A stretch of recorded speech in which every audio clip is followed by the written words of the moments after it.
la ilaha illallah wa la syarikalah wa asyhadu anna Muhammadan abduhu wa rasuluh la nabiyya.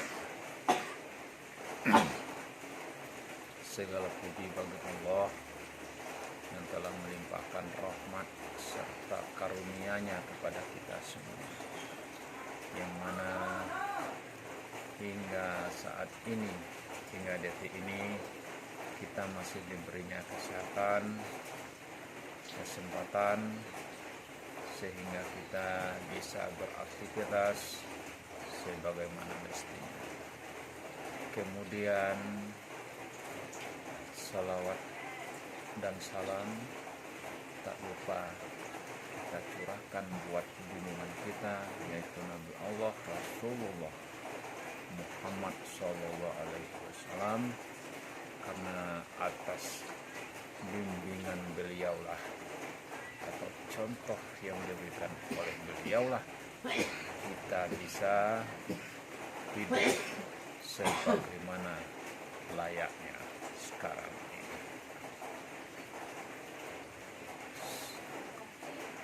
Saudara-saudara atau saudari-saudari yang saya muliakan, pada kesempatan yang berbahagia ini saya akan menyampaikan sesuatu kepada kita semua. Semoga apa-apa yang saya sampaikan ini ada manfaatnya bagi kita semua. Saudara-saudari, Bapak Ibu yang berbahagia, sebagaimana kita ketahui,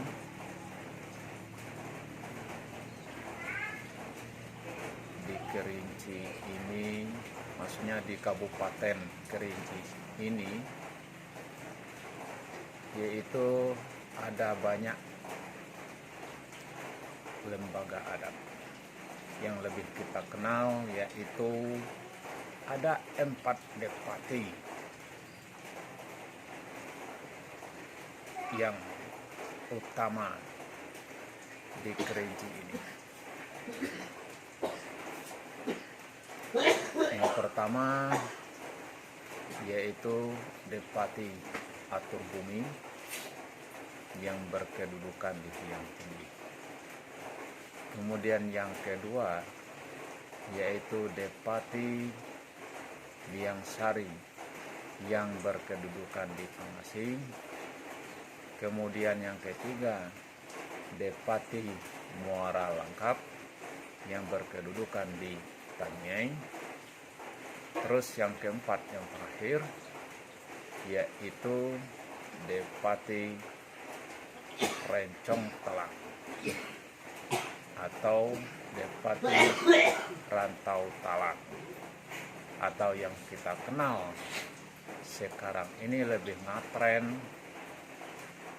yaitu Depati Rencong Telang Ujung Kerajaan Pagaruyung.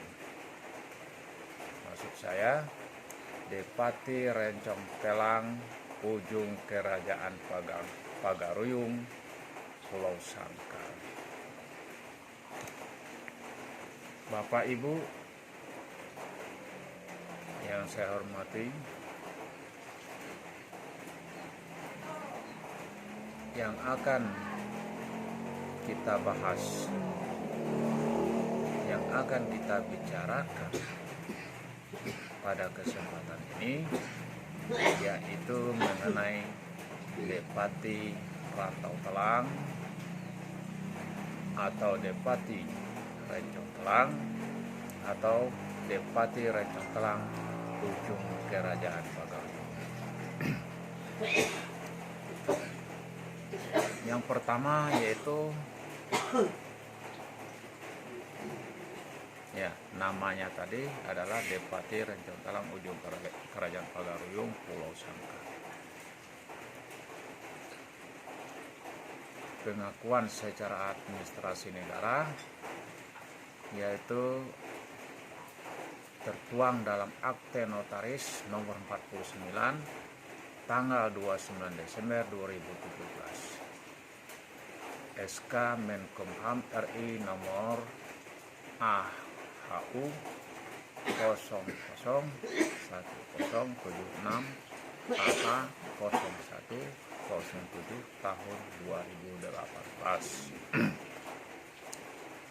Profil lembaga. Sebagai pendahuluan,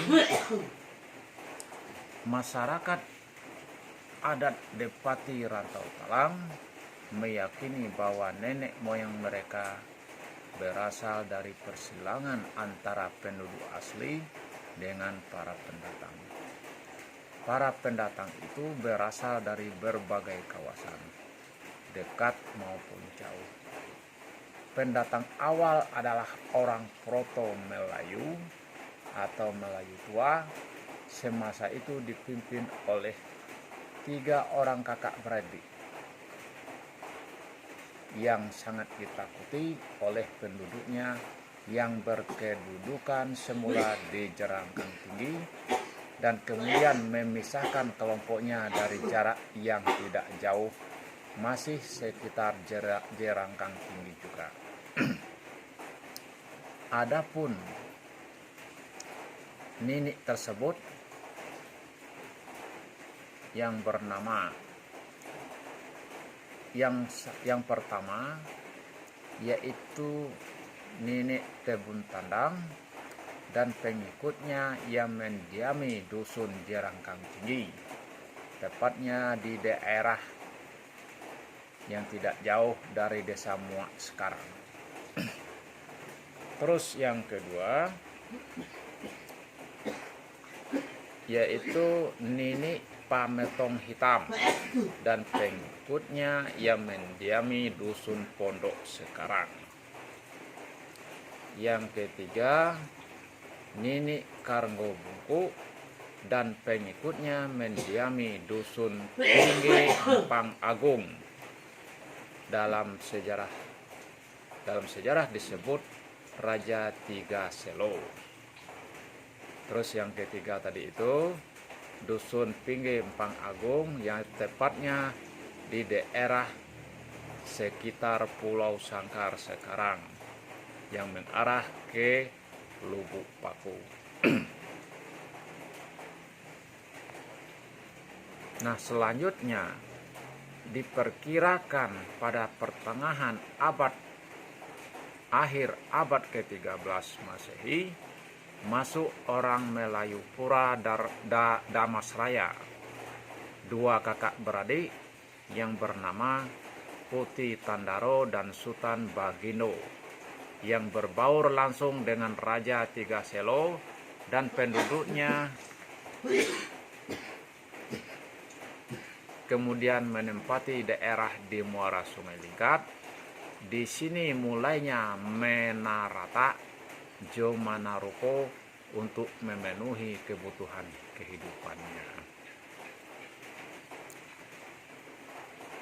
Putih Tandaro menikah dengan Tuanku Maradum. Putih Tandaro menikah dengan Tuanku Maradum Junjung yang merupakan keturunan Raja Renah Singkalawi, saudara dari Putri Mamang Gunung Kunyit, dan menetap di wilayah Bukit Kerman dan melahirkan seorang anak perempuan yang bernama Putih Rubiah Bulan. Nah, inilah nenek orang atau masyarakat Lolo sekarang. Sultan Bagindo kembali lagi ke Damasraya untuk mencari permaisuri, dan setelah sampai di Damasraya maka beliau menikah dengan seorang putri yang bernama Putih Alas Pulau Punjung Siguntur. Setelah menikah maka Sultan Bagindo kembali ke Muara Lingkat dan hidup berdampingan dengan penduduk sekitar yang sudah mendiami kawasan Jerangkang Tinggi. Dari hasil pernikahan ini, maka melahirkan keturunan 3 orang. Maksudnya dari hasil pernikahan Sultan Bagindo dengan putri dari Damasraya tadi melahirkan 3 orang anak, 2 laki-laki dan 1 perempuan. Yang pertama adalah laki-laki yang bernama Sigino Sigarinting dengan nama kebesarannya adalah Raja Keminting.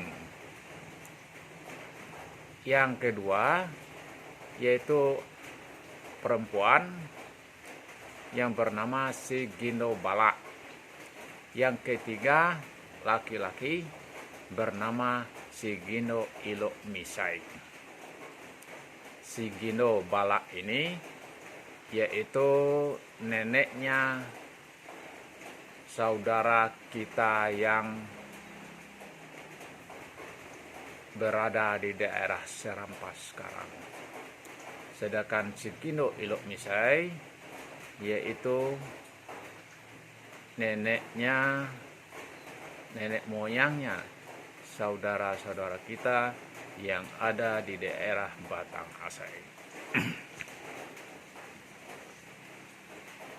Kemudian asal-usul dan Tambo, Ranji, Lembago dengan Kesultanan Pagaruyung.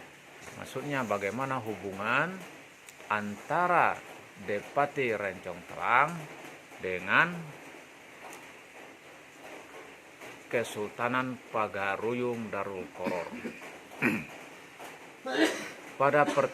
Pada pertengahan abad ke-14 datang seorang utusan dari kerajaan Pagaruyung yang bernama Inyek Tansiah Sigino Rao. Ada juga yang menyebutnya Datuk Tansiah yang menyiak. Terus dulu ya ada yang mengatakan Tansiah ini adalah penyiar alam Minangkabau. Maksudnya beliau ini termasuk salah satu penyiar agama Islam di Minangkabau maupun di Kerinci, terutama di daerah Rantau Talang. Kemudian Tansiah ini menelusuri kembali keturunan Melayu Pura Pagaruyung ke daerah Alam Kerinci.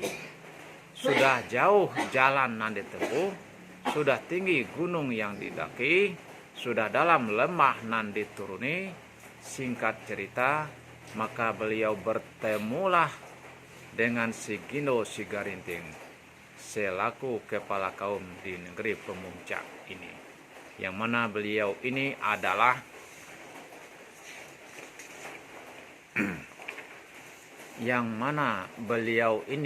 maksudnya Sigino Sigarinting adalah putra pertama dari Sultan Bagindo yang beristri Putih alas Pulau Punjung Sikuntur. Setelah sampai disambutlah Inyek Tansiah Sigino Rao ini dengan adu kesaktian. Maka keduanya tidak ada yang kalah. Setelah berdamai dan bercerita, maka diketahuilah oleh Inyek Tansiah Sigino Rao bahwa Sigino Sigarinting adalah orang yang ia cari.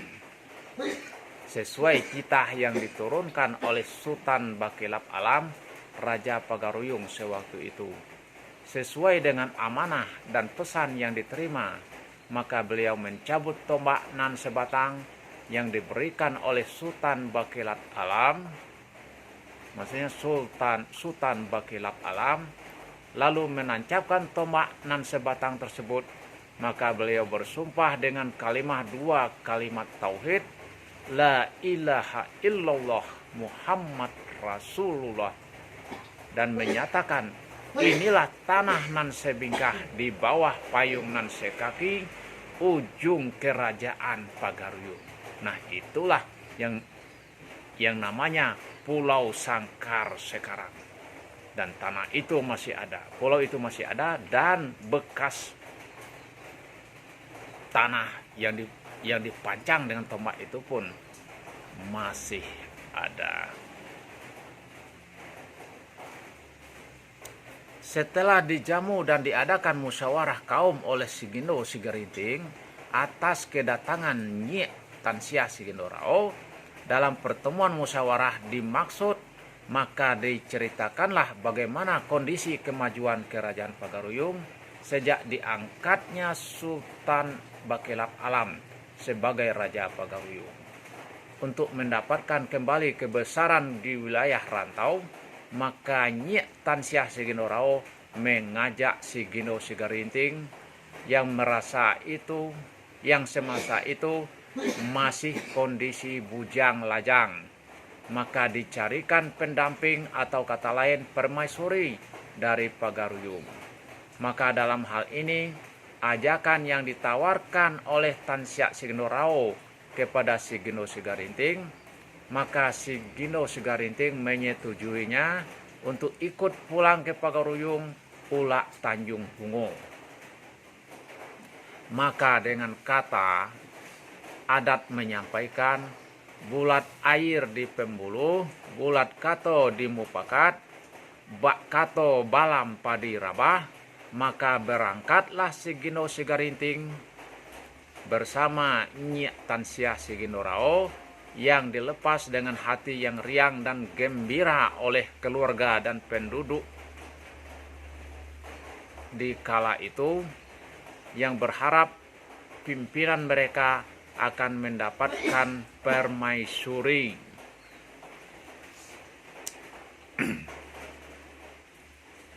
Nah, setelah sampai di Pagaruyung Ulak Tanjung Bungo, maka mereka berdua disambut oleh Sultan Bakelap Alam, Raja Pagaruyung. Sewaktu itu selaku Raja Pagaruyung. Ya. Setelah beberapa hari dijamu oleh Sultan Bakelap Alam, Sigindo Sigerinting sudah jatuh hati pada pandangan pertama kepada adik dari Sultan Bakelap Alam yang bernama Putih Serunduk Pinang Masa. Sesuai janji yang telah dibuat awal oleh Tansia Sigindo Rao, maka Sigindo Sigerinting menyampaikan niat hati untuk mempersunting adik Raja Sultan Bakelap Alam, dimaksud dan disepakati oleh beliau berdua jadwal untuk menyampaikan maksud hatinya untuk mempersunting calon permaisurinya kepada Sultan Bakelap Alam. Setelah menghadap Raja Bakelap Alam, maka Tansia Sigindo Rao menyampaikan permohonan lamaran kepada Sultan Bakelap Alam. Setelah disampaikan, maka Sultan Bakelap Alam menjawab bahwa Putih Serunduk Pinang Masa sudah bertunangan dengan Sultan Palembang. Nah, namun demikian, selaku kakak tetap meminta pendapat dahulu dari adiknya Putih Serunduk Pinang Masa. Maka dipanggillah Putih Serunduk Pinang Masa untuk duduk bersama mereka dan disampaikan oleh Sultan Bakelap Alam kepada adiknya. Maksud dari Nyi Tansia Sigindo Rao bersama Sigindo Sigerinting ingin mempersunting dirinya, maksudnya Serunduk Pinang Masa. Dalam hal ini, pucuk dicinto ulam pun tibo, ternyata lamaran pinangan diterima oleh Putih Serunduk Pinang Masa, karena Putih Serunduk Pinang Masa tidak mau menjadi istri yang kedua dari Sultan Palembang. Makanya Putih Serunduk Pinang Masa mau menerima lamaran dari Sigindo Sigerinting. Nah, itu ceritanya. Kemudian perhelatan kenduri pernikahan dilaksanakan, dan setelah menikah beberapa minggu kemudian, maka Sigindo Sigerinting berpamit kepada Sultan Bakelap Alam untuk pulang ke tanah nan Sabingkah, ujung kerajaan Pagaruyung. Maksudnya ujung kerajaan Pagaruyung yaitu di daerah Pulau Sangkar Kerinci sekarang, dengan sekalian membawa permaisurinya yaitu Putih Serunduk Pinang Masa, adiknya Sultan Bakilap Alam. Maka sebagai kakak setuju untuk melepaskan kepergian Putih Serunduk Pinang Masa ke rantau, maksudnya ke rantau Kurinci mengikuti suaminya. Setelah dipersiapkan segala kebutuhan dalam perjalanan, maka Rajo Bakilap Alam memerintahkan 3 orang panglima dan Dubalang nan 7 untuk ikut serta selaku pengawal dari Putih Serunduk Pinang Masa.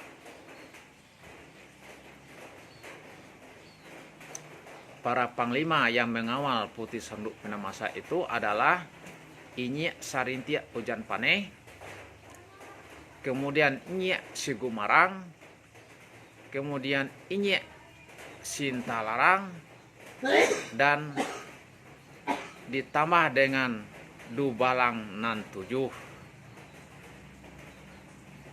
Jadi ada orang 10 yang mengawalnya. Dan membawa pusaka dari kerajaan Pagaruyung. Pusaka yang dibawanya kalau tidak salah ya ada 7 macam pusaka yang dibawa oleh Putih Serunduk Pinang Masa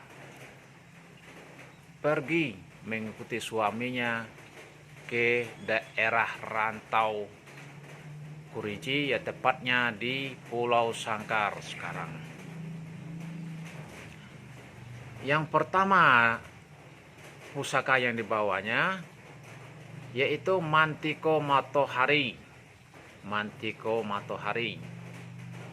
Yang kedua Keris Malelo Panikam Batung.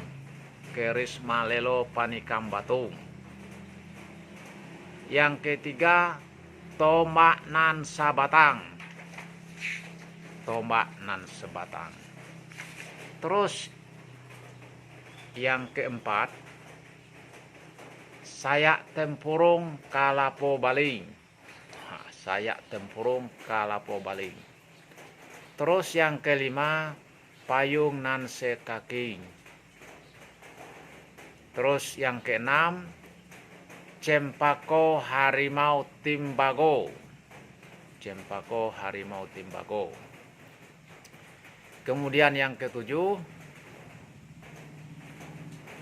yaitu pusaka yang sebelumnya yang dibawa oleh Nyek Tansyah Sigindorao, yaitu Tanah nan Sabingkah. Perlu Bapak Ibu ketahui bahwa Tanah nan Sabingkah ini yang ada di Pulau Sangkar ini bagi orang-orang tertentu yang mempercayainya, ya terlebih anak-anak muda, ya kalau mau merantau, nah mereka mengambil secuil tanah ini, masukkan dalam plastik, dibungkus, dimasukkan ke dalam dompet.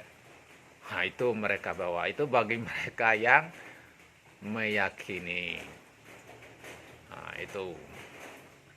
Nah selanjutnya, sesampainya di Tanah nan Sabingkah, ujung kerajaan Pagaruyung, maka Si Gino Sigarinting dan Putih Serunduk Pinang Masa beserta panglima dan Dubalang disambut gembira oleh keluarga dan penduduk Pulau Sangkar dan sekitarnya di kala itu, karena mendapat pelajaran dan contoh untuk melakukan sesuatu peradaban yang diajari oleh Sultan Bakilap Alam, para pembesar kerajaan Pagaruyung dan Tansyah Sigindorao sewaktu masih di Pagaruyung. Maka mulailah Si Gino Sigarinting bersama Putih Serunduk Pinang Masa, Si Gino Bala, Si Gino Ilok Misai, beserta Panglima dan Dubalang membuat kerajaan dengan nama Kerajaan Pamuncak Jerangkang Tinggi. Nah, itulah bentuk kerajaan pertama yang dibuat oleh Sigindo Sigarinting dengan nama Kerajaan Pemuncak Jerangkang Tinggi. Dengan gelar kekuasaan tertinggi adalah dinobatkan Sigindo Sigarinting berubah panggilan menjadi Rajo Keminting.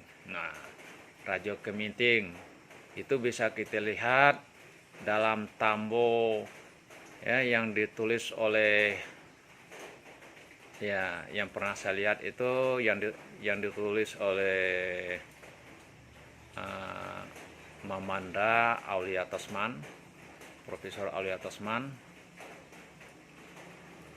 Itu Rajo Keminting atau Sigindo Sigarinting. Nah, dengan selanjutnya setelah sekian lama berjalan, maka untuk mendapatkan kekuasaan yang lebih luas, maksudnya mau memperluas daerah kekuasaannya, memperbesar wilayah kerajaannya, maka Sigindo Sigarinting meminta adik kandung beliau yaitu Sigindo Bala dan suaminya mendiami Tanjung Kastri dan Sigindo Bala dan suaminya mendiami Tanjung Kastri. Kemudian adiknya yang bungsu yaitu Sigindo Ilok Misai diminta oleh Sigindo Sigarinting untuk mendiami Koto Tapus yaitu Sungai Tenang. Kemudian kerajaan berubah nama menjadi Kerajaan Pamuncak Nan Tigo Kaum Serampas. Nah, itu kerajaan Serampas. Setelah sekian lama menikah, maka Putih Serunduk Pinang Masa hamil dan kerajaan sudah mulai besar, mulai berkembang sampai ke daerah Koto Tapus.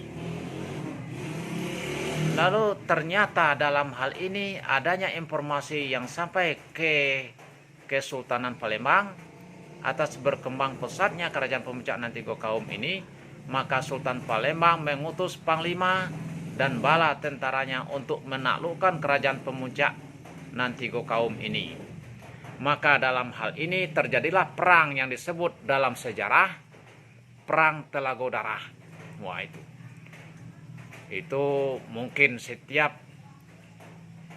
anak-anak di Pulau Sangkar itu mengenal yang namanya Perang Telago Darah.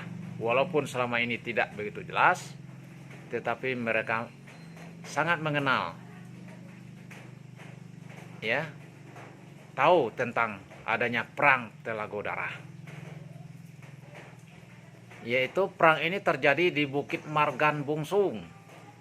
Karena sibuk menghadapi musuh dalam perperangan, ada sekelompok bala tentara Palembang yang terpisah mengepung istana di tanah Nan Sabingkah, sehingga Putih Serunduk Pinang Masa ditawan dan dibawa oleh para panglima tentara Palembang ke istana Sultan Palembang dalam kondisi hamil atau mengandung.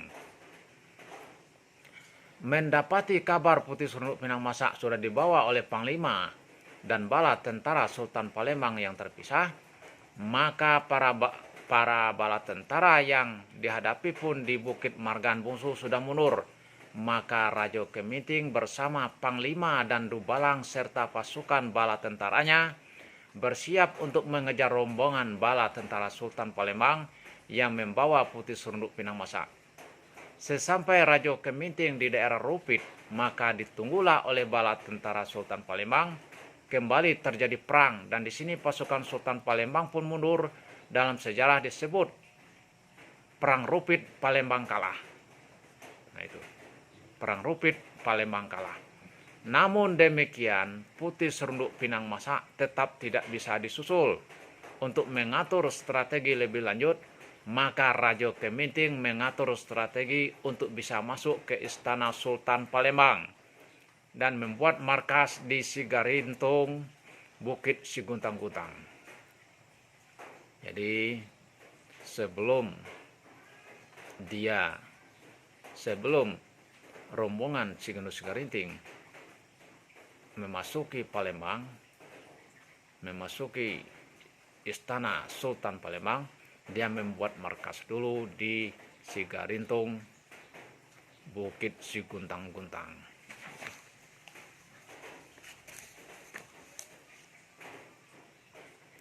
Nah, kemudian para pemirsa, setelah Putih Serunduk Pinang Masa sampai di istana Sultan Palembang, oleh Sultan Palembang disambut dengan baik atas kedatangan mantan tunangan beliau, dan Sultan Palembang menyiapkan tempat yang baik untuk Putih Serunduk Pinang Masa, dan melihat kondisinya pun dalam keadaan hamil atau mengandung. Sudah sekian bulan waktu berlalu, waktu untuk melahirkan keturunan pun sudah datang waktunya. Suami dan para panglima dan dubalang pun belum juga bisa menjemput, maka tibalah saatnya seorang calon penerus akan lahir ke dunia. Maksudnya penerus Si Gendut Si Garinting atau Raja Keminting. Dalam waktu itu juga maka lahirlah seorang anak laki-laki dari rahim Putih Serunduk Pinang Masa dalam keadaan sehat dan tanpa cacat. Dalam kurun 3 minggu kemudian Putih Serunduk Pinang Masa pun jatuh sakit dan Allah lebih menyayanginya dan meninggal dunia di istana Sultan Palembang. Nah, itulah kisah seorang putih dari Pagaruyung, maksudnya putih dari Pagaruyung atau adik bungsu dari Sultan Bakelap Alam, Raja Pagaruyung, atau adik dari Selaras Pinang Masa. Selaras Pinang Masa itu adalah kakaknya Putih Serunduk Pinang Masa, yang mana Selaras Pinang Masa adalah istrinya Datuk Pandoko Berhalo, Raja Jambi. Kemudian Raja Keminting menerima kabar dan pesan dari Sultan Palembang melalui utusan menyampaikan perihal atas kemalangan yang menimpa Putih Serunduk Pinang Masa, dengan titah selaku Sultan menyatakan tidak mau berperang lagi dan meminta kepada Raja Keminting supaya kembali ke pemuncak nan 3 kaum bersama Panglima, Dubalang, dan bala tentaranya. Perihal anak laki-laki yang dilahirkan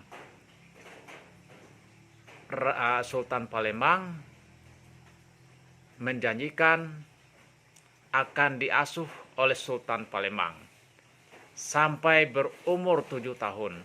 Dan setelah 7 tahun diminta utusan dari istana Pagaruyung yang menjemput anak laki-laki ini. Nah, itu. Nah, kemudian dalam kondisi marah, galau dan tertekan, maka berangkatlah Raja Keminting sendiri menemui Sultan Palembang karena melihat istana dikawal oleh para panglima, dubalang, dan bala tentara yang begitu banyak. Sewaktu itu Raja Keminting menghentakkan kakinya di alun-alun Kesultanan Palembang, maka miringlah istana negeri Sultan Palembang. Nah, itu cerita sejarahnya, ya kan? Benar atau salah ya kita nggak tahu juga, gitu. Itu cerita yang kita dapatkan dari orang-orang tua kita. Nah, kemudian beliau pergi dan kembali ke Sigarintung, Bukit Siguntang-Guntang. Sesampai di Bukit Siguntang-Guntang, di sini beliau meminta seluruh panglima, dubalang, dan bala tentaranya untuk kembali ke kerajaan pemuncak nan 3 kaum, tanah nan sebingkah. ujung kerajaan Pagaruyung, yaitu kembali ke Pulau Sangkar. Kemudian beliau kemudian para rombongan ini membawa baju kebesaran beliau tadi, maksudnya membawa baju kebesaran Raja Keminting, sedangkan beliau sendiri akan menyusul untuk beberapa hari kemudian. Sampai saatnya pun beliau tidak kembali dan bertapa di Bukit Siguntang-Guntang. Sesampai para panglima Dubalang dan bala tentara di Pemuncak Tuo Tanah Nan Sabingkah, ujung kerajaan Pagaruyung, lalu mereka menyampaikan kabar kepada penduduk Pulau Sangkar sewaktu itu atas peristiwa yang menimpa Permaisuri Putu Serunduk Pinang Masa. Maksudnya berita duka meninggalnya Putri Serunduk Pinang Masa. Dubalang Nan 7 diperintahkan oleh Panglima untuk mengabarkan kepada Raja Bakilap Alam di Pagaruyung perihal mengenai meninggalnya adik beliau Putri Serunduk Pinang Masa dan anak laki-laki yang dilahirkan yang sampai umur 7 tahun baru boleh dijemput. Jadi menjelang umur 7 tahun, Sultan Palembang lah yang akan merawatnya. Nah, menunggu tuangku besar, menunggu bujang Palembang ini besar. Jadi anak tadi yang lahir dari Putri Serunduk Pinang Masa itu semasa kecil namanya si bujang dagang Palembang. Nah, menunggu ia besar, maka negeri Pemuncak Tuo Tanah Nan Sabingkah ini dipimpin oleh Panglima Nan 3, dibantu Dubalang Nan 7. Namun dalam hal ini terjadi pembangkangan oleh penduduk dengan mengedepankan ego masing-masing. Melihat kondisi ini, maka para Panglima dan Dubalang mulai banyak mengasingkan diri di gua, yaitu di daerah Bukit Malgan sekarang ini. Nah, gua itu sampai sekarang melegenda di masyarakat Pulau Sangkar dan sekitarnya, termasuk desa Lubuk Pakung. Dan gua itu sekarang ini ya sering digunakan orang sebagai tempat bertapa bagi mereka yang meyakininya. Ya itu terserah ya. Itu tergantung dengan kita masing-masing. Setelah tiba masa 7 tahun, maka Sultan Bakilap Alam memerintahkan kepada Datuk German Nan 7 untuk menjemput kemenakan beliau yang beliau sebut dengan nama Bujang Dagang Palembang. Setelah disepakati, maka berangkatlah Datuk German Nan 7 menemui Sultan Palembang. Sesampai di istana Sultan Palembang, maka Datuk German Nan 7 ini disambut baik di istana Sultan Palembang atas tamu dari istana Pagaruyung.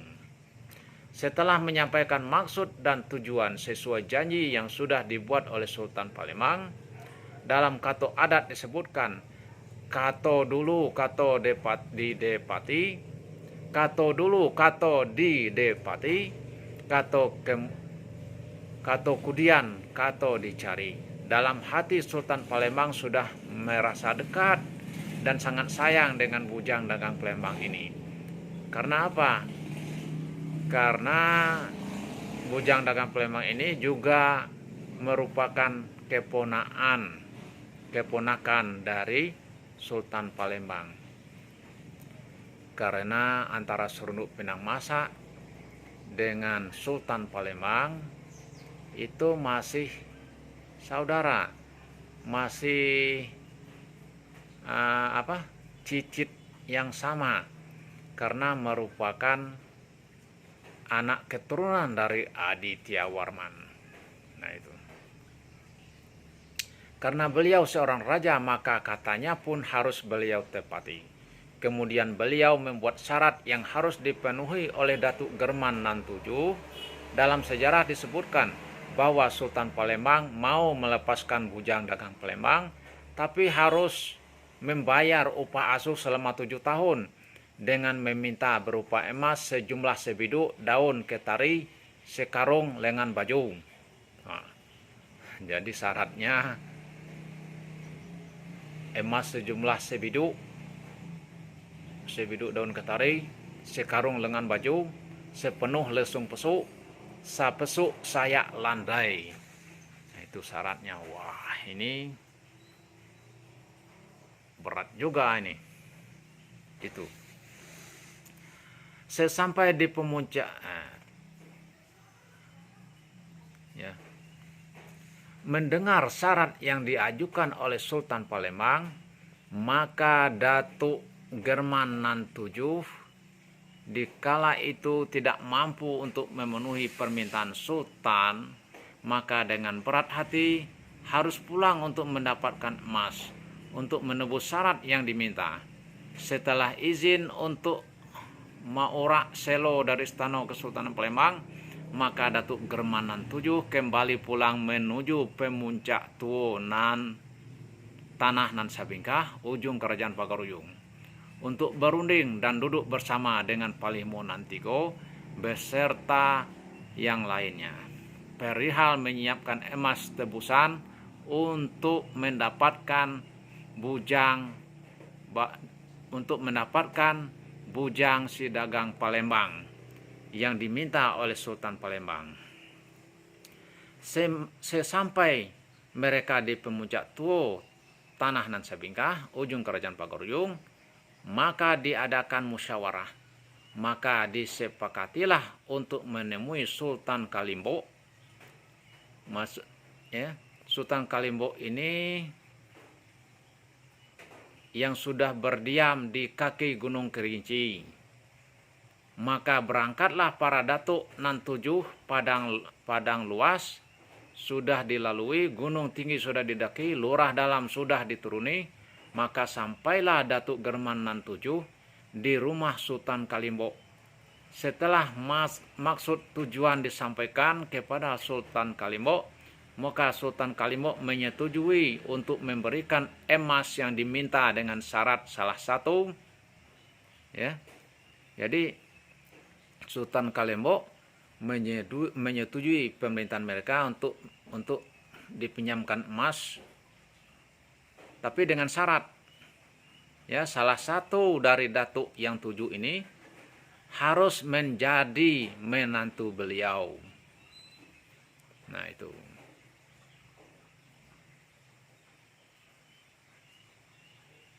Nah, perihal maksud Sultan Kalimbo sebagai syarat mendapatkan emas disetujui oleh Datuk German nan 7. Jadi salah satu dari Datuk German nan 7 ini menikah dengan anak Sultan Kalimbo. Gitu. Berarti ya mungkin di daerah Gunung Kerinci sekarang atau mungkin di daerah Sulak, ya. Kalau untuk lebih jelasnya ya mungkin kita perlu ya tanyakan kepada para ahlinya.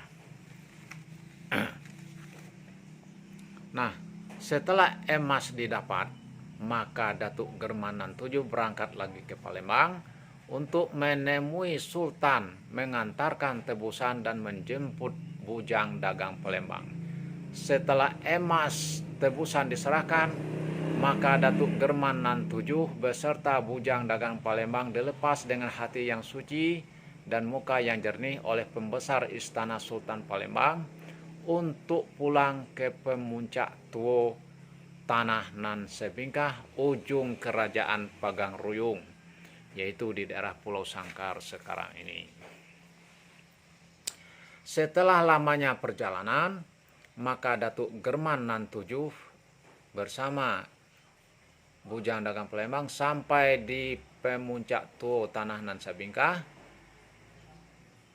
dalam beberapa minggu di tanah Nan Sabingkah, maka bujang dagang Palembang dibawa oleh Datuk German Nan Tujuh kembali ke tanah leluhurnya, yaitu di Istana Kerajaan Pagaruyung di daerah Batu Sangkar. Setelah sampai di Pagaruyung, maka oleh pamannya Sultan Bakilap Alam beserta pembesar Istana Pagaruyung di waktu itu mendidik beliau. Maksudnya membesarkan, mendidik, mendalami ilmu agama Islam, kemudian memberi ilmu tentang pemerintahan atau tentang kerajaan, kemudian mengajari beliau ilmu silat, ilmu bela diri yang ada di Istana Pagaruyung sewaktu itu. Sudah sekian lama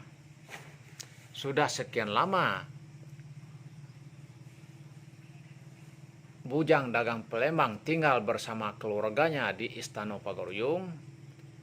Setelah beliau dewasa, maka diminta oleh Sultan Bakilap Alam supaya si bujang dagang Palembang kembali ke Pemuncak Tuo Nan, kembali ke Pemuncak Tuo tanah Nan Sabingkah, ujung kerajaan Pagaruyung, yaitu Pulau Sangkar.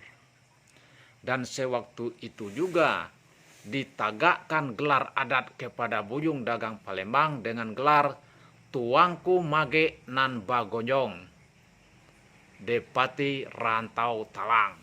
Nah, itu gelar yang pertama yang diberikan oleh Raja Pagaruyung, yaitu paman beliau sendiri, Sultan Bakilap Alam. Nah, kemudian dengan berjalannya waktu, perubahan nama kerajaan Rantau Talang itu selalu berubah tergantung situasi dan kondisi. Nah, itu yang pertama tadi, sebelum Sigino Segerinting menjadi raja Pemuncak, sewaktu itu dipimpin oleh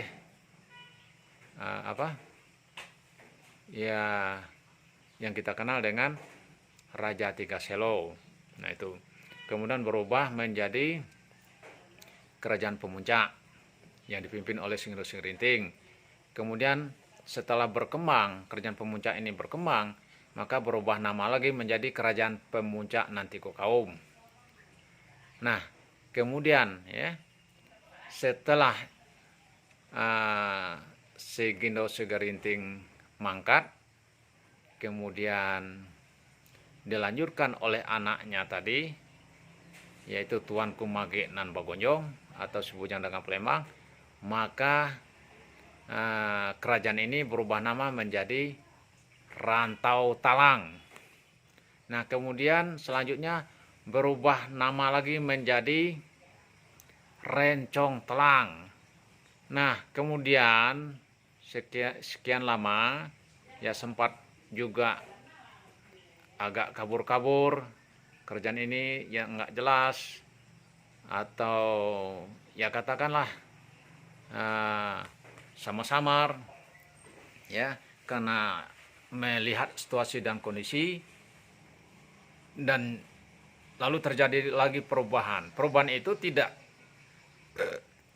terjadi begitu saja atau dibuat begitu saja, itu harus melalui musyawarah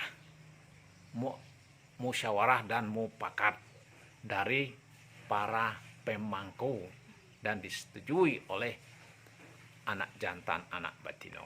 Nah, itu. Nah, perubahan nama dari Pemuncak Tiga Kaum menjadi Depati Rantau Talang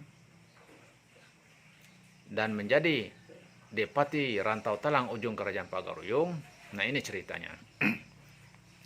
Setelah ditagakkan gelar di Istana Pagaruyung Ulak Tanjung Bungo, maka Tuanku Mage Nan Bagonyong Depati Rantau Talang berpamitan kepada keluarga mulai mama, mentuo, amai, kakak, adik, serta pembesar kerajaan Pagaruyung. Maka berangkatlah bujang dagang Palembang untuk kembali ke tanah Nan Sabingkah, ujung kerajaan Pagaruyung, untuk meneruskan kerajaan bapaknya Singinus Ngerinting, untuk memimpin kembali kerajaan Pemuncak Tuo dan merubah nama kerajaan menjadi Depati Rantau Talang, ujung kerajaan Pagaruyung. Setelah beberapa bulan dan tahun kembali menyusun tata dan peranata masyarakat adat yang hidup berkaum Luha. Selaku penduduk pun sangat antusias dengan kembalinya putra mahkota memimpin negeri Pemuncak nan tiga kaum, yaitu Rantau Talang, Pulau Sangkar. Setelah beberapa lama memimpin bersama kelompoknya, maka Tuanku Mage nan Bangonjong,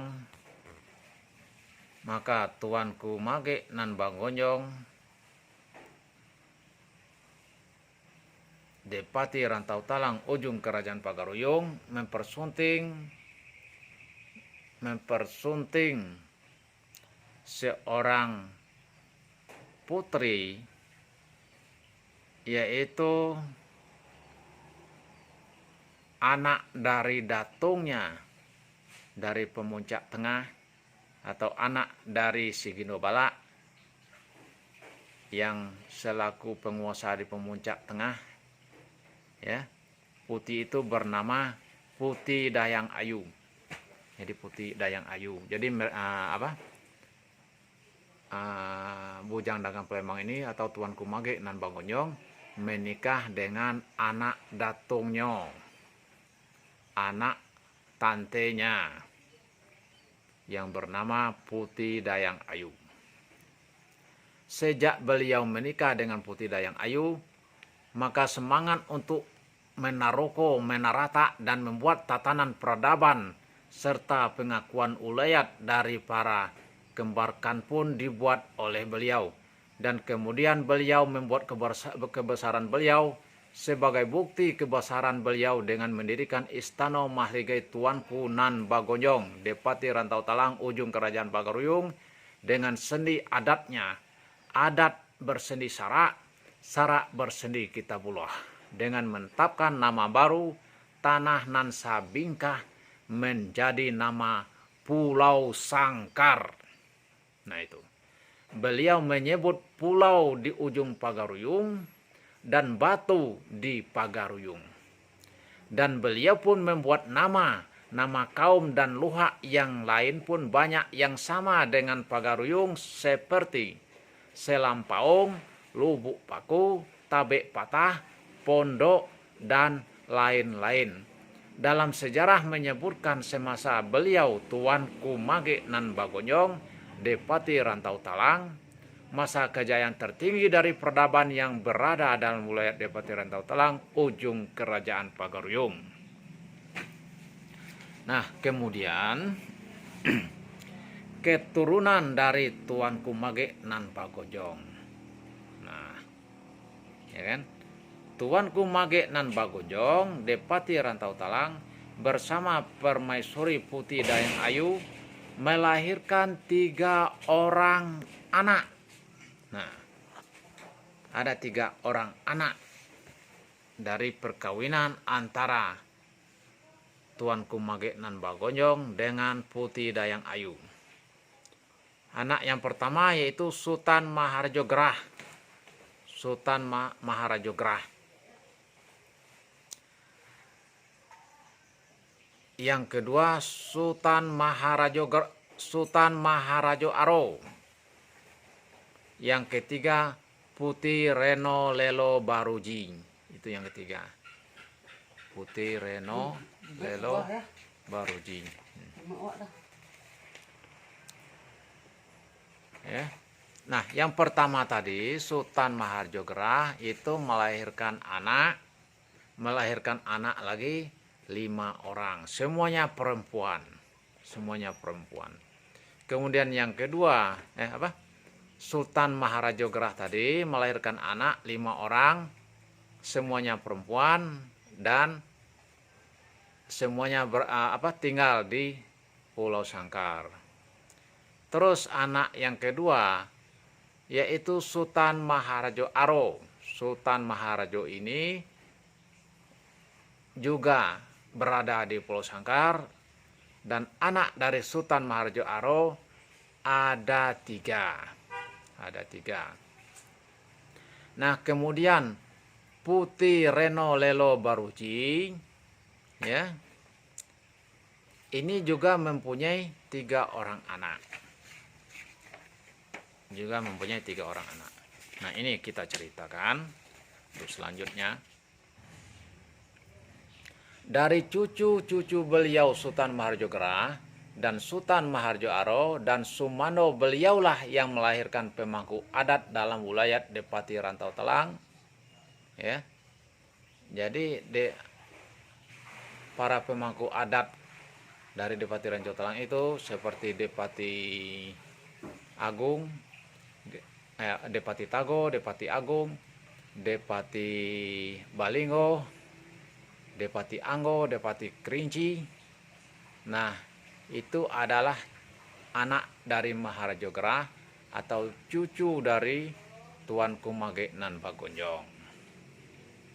Nah, kemudian juga dari anak beliau yang bernama Sri Maharajo Aro tadi juga melahirkan anak 3 orang, ya. Kemudian dari anak itu melahirkan Depati Sangkar atau Depati Sangka. Nah, itu.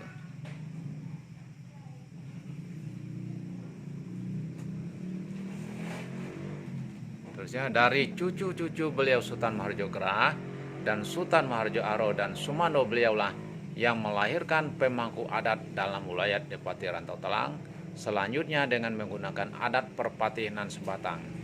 Maksudnya sistem adat yang berdemokrasi atau demokrasi luhah.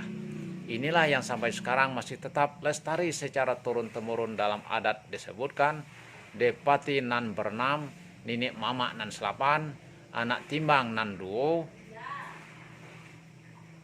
tuo cedik pandai, alim ulamo, suluh bendang dalam negeri, panglimo dubalang jo ampanglimo, tu mengung, patih dan Rio Genti Marajo.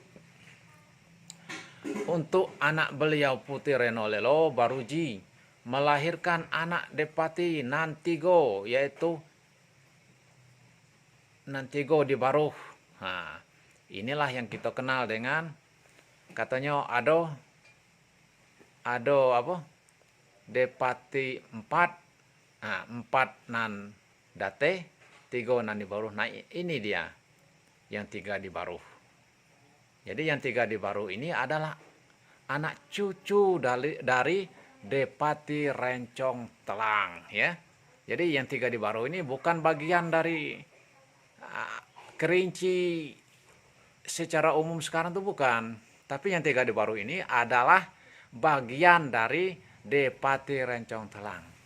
Karena yang 3 di Baruh ini adalah cucu dari Sultan Kumage Nan Bagonjong atau cucu dari Depati Rantau Telang atau Rencong Telang.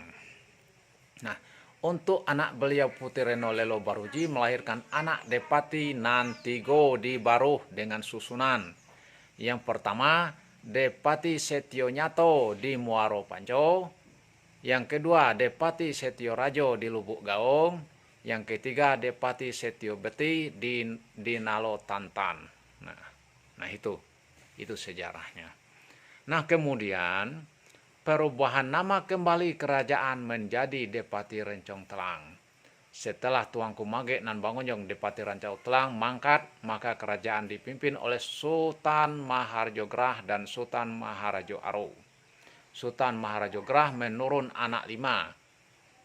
Putri disebut Putih Nan Balimo. Setelah Putih Nan Balimo ini menikah, maka kerajaan diserahkan kepada menantu untuk memimpin kerajaan, dan Sultan Maharajo Aro menurunkan anak 3. Dan salah satu dari keturunan berikutnya dimasukkan dalam perangkat kerajaan.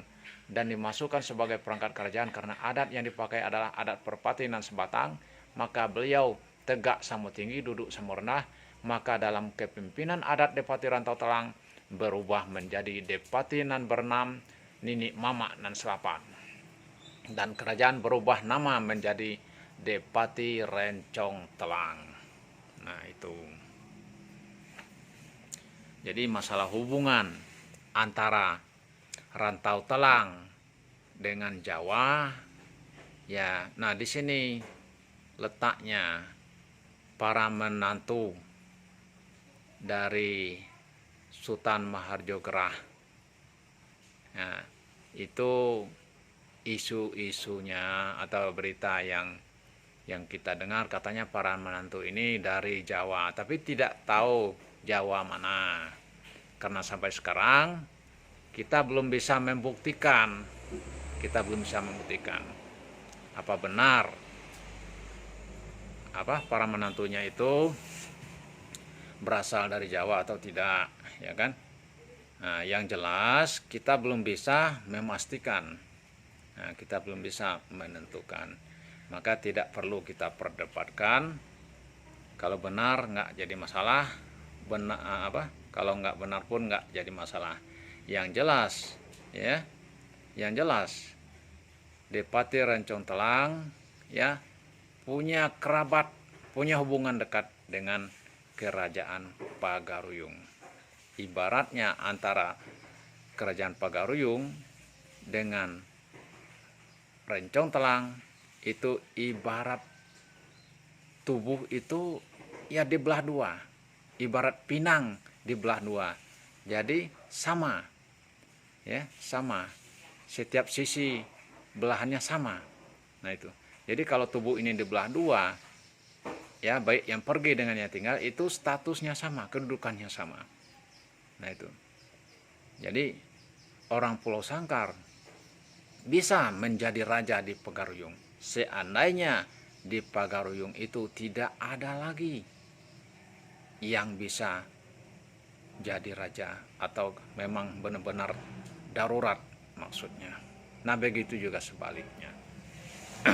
Nah, saudara-saudari, Bapak Ibu yang berbahagia, selanjutnya ya terjadi lagi perubahan nama dari Depati Rencong Telang menjadi Rencong Telang Ujung Kerajaan Pagaruyung. Ini ceritanya. Pada bulan Juli Agustus tahun 2017, kembali para anak jantan anak betino dalam luhak dan kaum dalam sudut nan 4 lawang nan katup duo bermusyawarah untuk kembali ingin mengamanahkan pengurusan negeri Pulau Sangkar ini kepada perwakilan kaum yang ditunjuknya untuk mengatur negeri, sebab pemangku adat yang ditunjuk sebagai pemegang amanah sudah lebih kurang selama 32 tahun sebelumnya sudah tidak amanah lagi dan menjalankan tugasnya selaku pemangku adat karena sudah dilakukan demokrasi untuk perwakilan kaum dalam komunal masyarakat adat.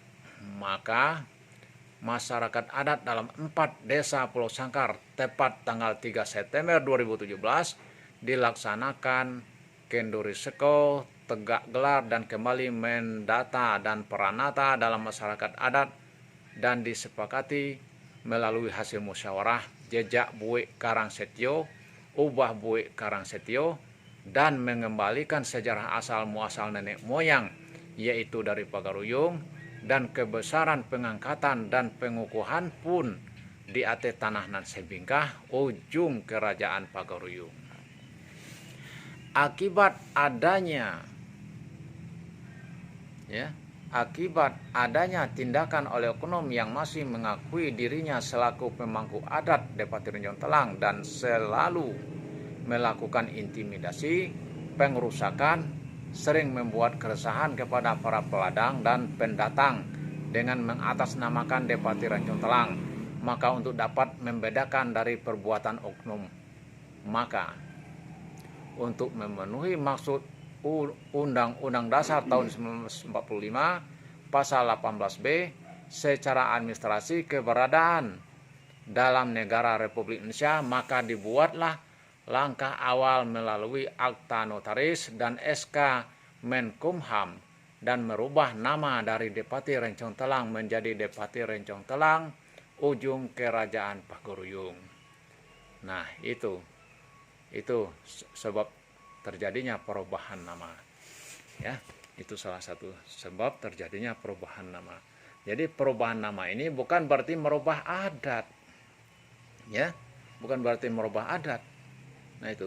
Dan juga yang namanya adat atau kebiasaan perilaku itu sendiri bisa dirubah karena tergantung situasi dan kondisi. Yang tidak bisa dirubah itu adalah pondasi dari adat itu sendiri. Apa pondasi dari adat itu sendiri? Al-Quran dan Sunnah. Sebagaimana yang kita kenal dalam adat Kerajaan Pagoruyung ini yang telah ditetapkan di Bukit Marapalam, yaitu adat Basandi Sara, Sara Basandi Kitabullah. Nah, itu yang tidak bisa dipisahkan. Jadi dasar dari pondasi adat itu sendiri yang tidak bisa diubah-ubah. Kalau semacam perilaku yang tidak menyimpang dari pondasi itu boleh saja berubah-ubah, itu tergantung situasi dan kondisi, tergantung dengan kesepakatan juga. Nah, itu yang perlu kita pahami. Ya, jangan kita berdebat masalah nama, itu tidak penting. Ya, tidak penting. Yang jelas sebagai orang Islam penerus kerajaan Islam, penerus budaya Islam yang telah ditetapkan oleh Raja Sultan Bakelap Alam, ya, yang tadi sudah saya sebutkan, yaitu perjanjian di Bukit Marapalam yang menetapkan, ya, Kerajaan Pagoruyung berubah menjadi Kerajaan Alam Minangkabau. Kemudian pondasi adatnya, dasar adatnya, ya, adalah Islam, Al-Quran, yang kita kenal dengan adat Basandi Sara, Sara Basandi Kitabullah. Nah, ini yang tidak bisa berubah selagi kita menyatakan diri kita orang Islam. Nah, itu yang perlu dipahami. Kalau masalah perilaku yang lain ya boleh saja berubah selagi tidak bertentangan dengan pondasi adat. Ya, selagi tidak bertentangan dari Al-Quran dan Sunnah. Nah, itu saudara-saudari, Bapak Ibu, yang perlu kita ketahui bersama. Nah, kemudian, ya, waktu berdirinya kerajaan Depati Rencong Telang Ujung Kerajaan Pagoruyung melalui Kendurisko Adat Batagak Gelar tanggal 3 September 2017, 3 tahun yang lalu, dengan jumlah pemangku adat 59 orang. Nah, itu. Nah, Bapak Ibu, saudara-saudari, anak jantan anak batino, Depati Rencong Telang Ujung Kerajaan Pagoruyung. Ya. Semoga apa-apa yang saya sampaikan ini ada manfaatnya bagi kita semua. Jadi ambillah, ya. Ambillah, analisalah. Saya yakin apa-apa yang saya sampaikan ini sangat bermanfaat, ada manfaatnya bagi kita semua. Ya. Baik itu anak jantan anak betino Depati Rencong Telang ataupun saudara-saudara kita yang di luar, ya, baik yang berasal dari Minangkabau ataupun yang bukan berasal dari Minangkabau. Yang jelas kita semua adalah bersaudara. Kita semua adalah bersaudara. Ya, kalau kita ambil dari Nabi Adam ya memang benar. tapi itu terlalu jauh. Ya. Tapi yang lebih dekat, kita ambil saja sejarah tentang Aditya Warman. Siapa itu Aditya Warman? Aditya Warman itu ya adalah seorang raja, seorang panglima agung berdarah Jawa Sumatera. Ya, ibunya berasal dari Sumatera, yaitu Damasraya atau ya Pagaruyung. Kemudian bapaknya berasal dari Majapahit, Jawa. Nah itu. Nah kemudian beliaulah ya Aditya Warman ini juga punya istri di daerah Bali dan berkembang di daerah Bali. Itulah kerajaan Bali sekarang itu ada keturunan dari beliau, keturunan beliau. Nah kemudian juga beliau juga pernah menikah di Palembang, ya. Nah di Palembang beliau juga menurunkan anak turunan. Nah itulah Kesultanan Palembang sekarang. Jadi Kesultanan Palembang sekarang itu adalah anak cucu Aditya Warman. Nah kemudian beliau juga menikah dengan seorang putih, yaitu Putih Jamilan dari Pagaruyung. Ya, kemudian anak cucu beliau ya berkembang di daerah Pagaruyung. Itulah kerajaan Pagaruyung, dan juga kerajaan Pagaruyung ini beliau sendiri yang mendirikannya. Nah itu beliau yang mendirikan kerajaan Pagaruyung. Nah kemudian Pagaruyung berkembang membesar ya ke seluruh daerah yang ada di Sumatera Barat sekarang ini. Ya, kemudian juga di daerah rantau lainnya sampai ke Bengkulu, Lampung, Jambi. Ya, ada juga salah satu daerah di Jawa Barat. Kemudian Kalimantan, Sulawesi seperti Bone, terus juga sampai ke NTT, ya, kemudian sampai keluar Indonesia juga, seperti Brunei, seperti Negeri Sembilan, kemudian juga sampai ke Filipina, seperti Filipina sekarang atau Amalia, Kesultanan Amalia. Nah kemudian Kesultanan Mindanao, Kesultanan Sulu. Nah ya kemudian juga di daerah Thailand itu kalau tidak salah ada 3 atau 4 kerajaan di Thailand itu yang juga bagian dari Pagaruyung. Nah termasuklah Kerinci ini. Kerinci ini bukannya ujung lagi, tapi udah di bawah ketiak Pagaruyung. Itu di masa kejayaannya Pagaruyung. Pagaruyung itu jaya di abad ke-16, 17. Ke abad 17 itulah Pagaruyung sedang jayanya. Jadi kawasan Pagaruyung itu sampai ke luar negeri seperti Filipina dan Thailand. Ya, bukan hanya di Kerinci saja.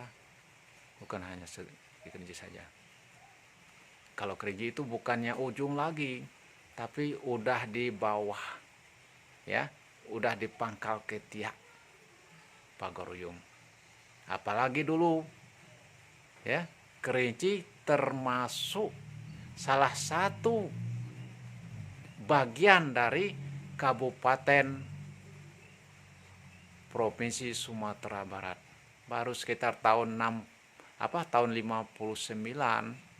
58, 59, 60 Kabupaten Kerinci berdiri sendiri dan masuk ke wilayah Provinsi Jambi. Karena mengingat Provinsi Jambi untuk mendirikan sebuah provinsi kekurangan wilayah atau penduduk itu. Nah, saudara-saudari, Bapak Ibu yang berbahagia, berarti dengan ini ya, dengan melihat sejarah ini berarti kita semua adalah bersaudara. Ya, kita semua adalah bersaudara, punya hubungan saudara. Untuk itu ya, marilah kita bersatu, marilah kita menjaga kedamaian, mari kita menjaga kebersamaan. Jadi terima kasih atas perhatiannya. Sampai jumpa lagi untuk masa yang akan datang. Terima kasih. Assalamualaikum warahmatullahi wabarakatuh.